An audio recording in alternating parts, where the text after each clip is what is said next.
Hello and welcome to the Teju classes. आप सभी का आपका अपना यूट्यूब चैनल तेजू क्लासेस में स्वागत है। क्लास 10th बोर्ड का एग्जाम जो है जैक बोर्ड के द्वारा 14 मार्च से शुरू की जा रही है और उसी को ध्यान में रखते हुए हम यहां पे मैथ्स का नया सीरीज लेकर के उपस्थित हुए हैं। इसमें हम लोग चैप्टर वाइज जो इंपॉर्टेंट क्वेश्चंस हैं उनको हम लोग देखेंगे। आपका एक मॉडल सेट भी जारी हुआ है, उस मॉडल सेट का एमसीक्यू का आंसर की इस चैनल पे अपलोडेड है और साथ ही साथ जो मॉडल सेट का जो सब्जेक्टिव सेक्शन है उसको हम लोग इस सीरीज में ही डिस्कस कर लेंगे, है ना, चैप्टर वाइज ही। तो चलिए शुरू करते हैं। शुरू करने से पहले अगर आप इस चैनल पे नए हैं तो आप इस चैनल को सब्सक्राइब कर दें और अपने दोस्तों के बीच शेयर कर दें। देखिए पहला क्वेश्चन क्या है, 140 को अभाज्य गुणनखंड के गुणनफल के रूप में लिखा जा सकता है ना।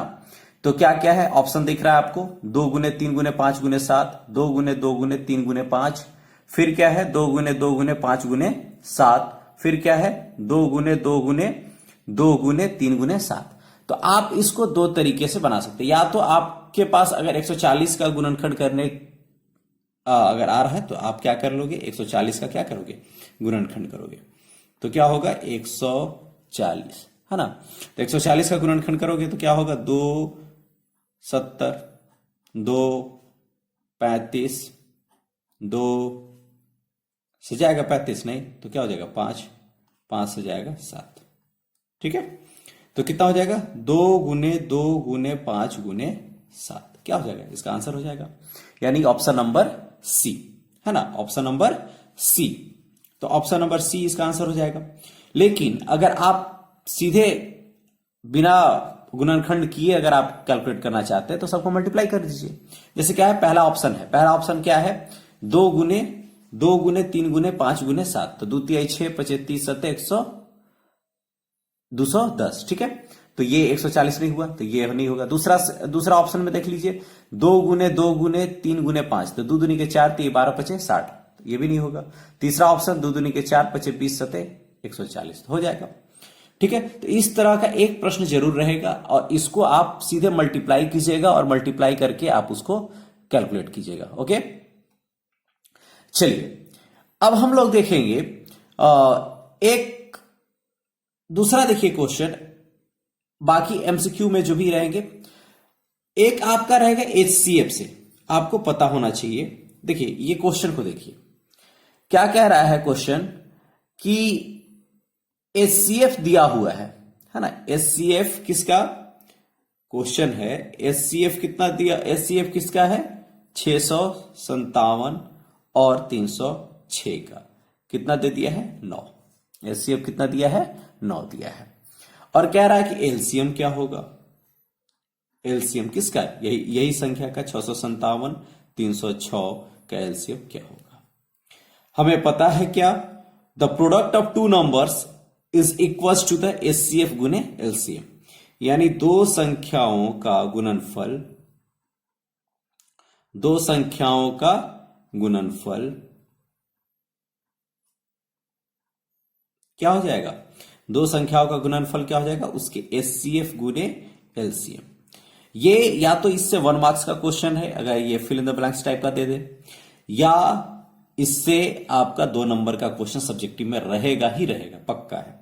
तो दो संख्याओं का गुणनफल क्या हो जाएगा, यहां पे 657, दो संख्या यही है ना, 657 और 306 बराबर एचसीएफ की वैल्यू कितनी दी हुई है 9, एलसीएम आपको फाइंड आउट करना है। तो क्या हो जाएगा, that implies LCM is equals to 657 into 306 by 9। ठीक है, 9 से काटिए, 9 तिया 27 और 9 चौके 36। ठीक है, मल्टीप्लाई कीजिए, 657 है ना, 657 इंटू 34।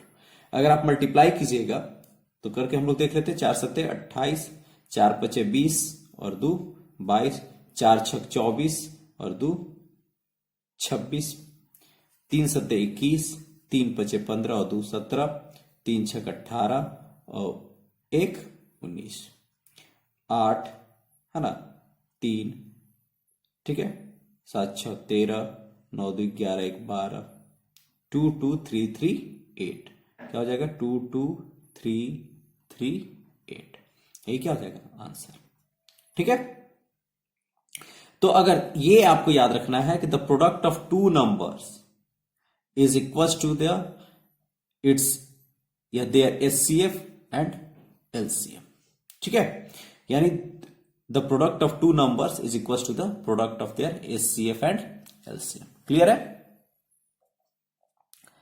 चलिए अब हम लोग आगे देखते हैं। आगे क्या है, आगे देखिए आपका क्वेश्चन है, पहले आप जान लीजिए यूक्लिड डिवीजन लेमा। वो क्या करता है, सीधे a बराबर बी क्यू प्लस आर, ए बराबर बी क्यू प्लस आर। ए क्या है, डिविडेंड, ए क्या है डिविडेंड, बी क्या है डिवाइजर, डिवाइजर डिवाइजर यानी भाजक, ये क्या है डिविडेंड यानी भाज्य, ये क्या है क्यू कोसेंट यानी भागफल, ये क्या है रिमाइंडर यानी शेषफल। तो यूक्लिड विभाजन प्रमेय क्या क्या कह रहा है कि a बराबर b Q plus r, what will be the value of r, r का वैल्यू क्या हो सकता है 0 के बराबर या 0 से बड़ा, लेकिन हमेशा b से छोटा होगा। सीधी सी बात है, भागा करोगे तो यही रूल अपना अप्लाई होता है। तो a equals to B Q plus r, और r की वैल्यू क्या होगी 0 से बड़ा और बराबर भी हो सकता है और b से छोटा भी हो सकता है। क्लियर है? चलिए अब हम लोग क्या करेंगे, इस क्वेश्चंस को देखेंगे। ये आपका 3 मार्क्स में क्वेश्चन है ना। क्या है क्वेश्चन, देखिए क्वेश्चन पढ़िए कि दर्शाइए कि एक धनात्मक विषम पूर्णांक 4q प्लस 1 या 4q प्लस 3 के रूप का होता है। q क्या है, एक पूर्णांक है। क्लियर है? तो आइए हम लोग इसको देखते हैं। क्या कह रहा है, क्वेश्चन कह रहा है कि 4q प्लस 1 किसके रूप में, 4q प्लस 1 के रूप में या 4q प्लस 3 के रूप में, है ना, 4q प्लस 1 के रूप में या 4q प्लस 3 के रूप में हो सकता है। ठीक है, अब क्या है यहां पे कि 4q प्लस 1 या 4q प्लस 3 के रूप में क्या हो सकता है, विषम पूर्णांक। तो आप इसको कैसे हल करना है, चलिए देखिए, सीधे लिखिए क्या, यूक्लिड विभाजन प्रमेयिका द्वारा, यूक्लिड विभाजन प्रमेयिका द्वारा क्या हो जाएगा, a बराबर बी क्यू प्लस आर। ठीक है, फ्रॉम यूक्लिड डिवीजन लेमा, है ना, from Euclid division lemma a equals to B Q plus R. ठीक है, r की वैल्यू क्या होगी, जहां r will be greater than और equals to 0 but less than b, b से छोटा और 0 के बराबर और बड़ा। ठीक है, अब देखिए आपका यहां पे अगर हम a बराबर बी क्यू प्लस आर का फॉर्म अगर इस पर अप्लाई करें, इस पर लगाए, तो क्या हो रहा है यहां पे, यहां क्या है b बराबर क्या हो जाएगा 4, b बराबर क्या हो जाएगा 4। ठीक है, लिखेंगे यहां b बराबर 4, तो r की वैल्यू क्या होगी, अतः r की वैल्यू क्या हो जाएगी, 4 से छोटा, 0 के बराबर और उससे बड़ा, यानी 0 भी, 1 भी, 2 भी, 3 भी हो सकता है। क्लियर है? फिर लिखेंगे जब r बराबर 0, r जब 0 होगा तो a बराबर क्या हो जाएगा, बी की वैल्यू कितनी है 4, 4q प्लस 0, यानी क्या हो जाएगा 4q, ए बराबर 4q। क्लियर है, ए बराबर 4q पहला। दूसरा क्या है, जब r बराबर 1 तो a बराबर क्या हो जाएगा 4q प्लस 1। क्लियर है, आपको जो जो चाहिए बस उसी पे जाइए। अब तीसरा क्या है, सबको रखने की जरूरत नहीं, 4q प्लस 3 है, तो जब r बराबर 3 तो a बराबर क्या हो जाएगा 4q प्लस 3। क्लियर है, अब क्या लिखोगे यहां पे 4q पे, यहां 4q क्या है, विषम पूर्णांक है। क्या है, सॉरी 4q क्या है, सम पूर्णांक है, सम पूर्णांक है। ठीक है, 4q क्या है, सम पूर्णांक है। अतः आ गया आपका क्या, 4q प्लस 1 क्या होगा, विषम पूर्णांक, विषम पूर्णांक है ना, होगा। ठीक है, और 4q प्लस 3 भी क्या होगा, विषम पूर्णांक होगा। 4q प्लस 3 भी क्या होगा, विषम पूर्णांक होगा।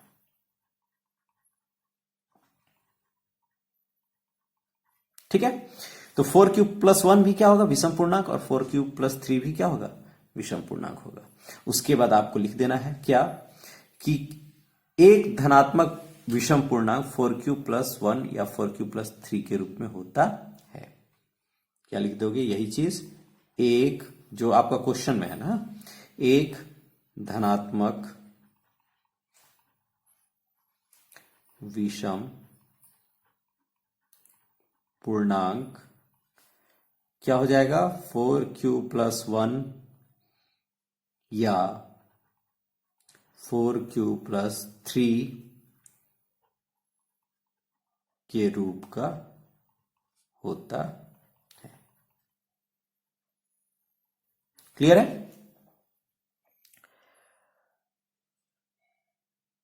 ठीक है। चलिए अब हम लोग देखेंगे तीसरा क्वेश्चन, जो इंपॉर्टेंट क्वेश्चन है, कि अगर ये भी जो क्वेश्चन है अब 3 मार्क्स में ही आ सकता है। कितने मार्क्स में, 3 मार्क्स में आ सकता है। और उससे पहले एक क्वेश्चन आप ध्यान में रखें, यहां पे मैं उसको कर देता हूं, इस क्वेश्चन को केवल आप देख लीजिए। क्वेश्चन मतलब कहां से आएगा, शांत या अशांत, शांत या अशांत,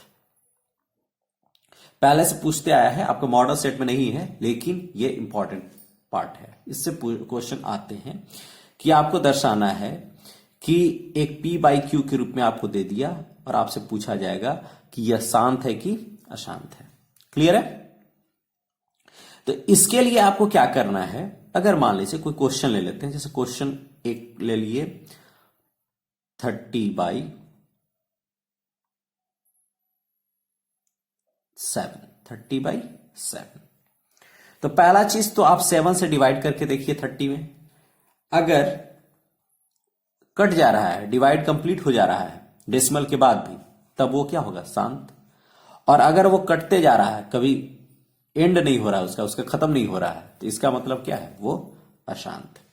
ठीक है, तो इस केस में अगर आप डिवाइड कीजिएगा 7 से 30 में, तो 7 चौक 28, 2 दशमलव यहां बैठेगा, 7 दूनी के 14, 6 है ना, फिर 0 8, फिर 4 है ना, फिर 5, इस टाइप से ये क्या होगा, बढ़ते जाएगा, कटेगा नहीं।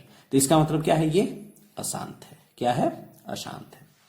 दूसरा फॉर्म क्या है, कि कहता है कि अगर 82/12 है, इसको आप दिखाइए, तो क्या कर सकते हैं, पहले इसको काटिए, p बाई क्यू को आप पहले अभाज्य रूप में ले आइए, है ना।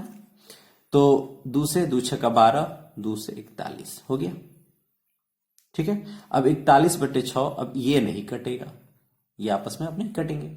अब नीचे वाला टर्म को देखिए, अब नीचे वाला टर्म अगर 2 और 5 के अलावा किसी और संख्या से कटता है, किसके अलावा? 2 और 5 के अलावा किसी और संख्या से कटता है, या तो 2 से कटे या तो 5 से कटे। तो अगर 2 और 5 के अलावा किसी और संख्या से अगर वो कट रहा है तो इसका मतलब है कि वो अशांत है। क्लियर है? अगर 2 और 5 के अलावा किसी और संख्या से कटेगा तो वो अशांत है, और केवल 2 और 5 से कटेगा तब वो क्या होगा? शांत होगा। क्लियर है? इस केस में देखिए 6 को 3 से कट जाएगा ना, 6 3 से कटेगा, तो 3 से कटेगा, इसका मतलब है कि ये क्या है? अशांत है। क्या है? अशांत है। अगर ये केवल 2 या 5 से कटता तब ये क्या होता? शांत होता। क्लियर है? अच्छा, दूसरा, अगर 8 7 6 5 कुछ भी है, नीचे केवल 0 0 है, तो ये हमेशा क्या होगा? शांत होगा। क्या होगा? शांत होगा। क्लियर है? बात वही है, डिवाइड करके आपको देखना है, लेकिन ये कहा जाता है कि अगर नीचे हर जो है अगर 2 का पावर n इंटू 5 का पावर n के रूप में है, या तो केवल 2 का n या 5 का n भी है ना, तब ये क्या होता है? कौन? हर। तब ये शांत होता है। क्या होता है? शांत होता है। इसके अलावा सब अशांत होता है। क्लियर है? तो वहां से देखा, क्या क्या देखा? वो अभाज्य संख्याओं का गुणनखंड से कैसे निकालना है ना, यूक्लिड विभाजन प्रमेयिका को देखा हम लोगों ने, और एचसीएफ और एलसीएम वाले देखा इसमें। और इस जो चैप्टर में एक बचा कि प्रूफ दैट √3 या √2 या √5 कुछ भी है ना, वो इरेशनल नंबर है, उसको प्रूफ करने के लिए आता है 3 मार्क्स के क्वेश्चन में। या फिर रेशनल प्लस इरेशनल है, और उसको कहा जाता है कि आप सिद्ध करें कि वो अपरिमेय संख्या है या इरेशनल नंबर है। तो उसको हम लोग देखेंगे नेक्स्ट वीडियो में। ठीक है? अगर वीडियो अच्छी लगी हो तो लाइक करें, कमेंट करें, अगर आपको दिक्कत है तो आप पूछ सकते हैं ना, और अधिक से अधिक अपने दोस्तों के बीच में शेयर करें। अगर आप इस चैनल पर नए हैं तो चैनल को सब्सक्राइब कर दें। Thank you for the watching. मिलते हैं नेक्स्ट वीडियो में। थैंक्स।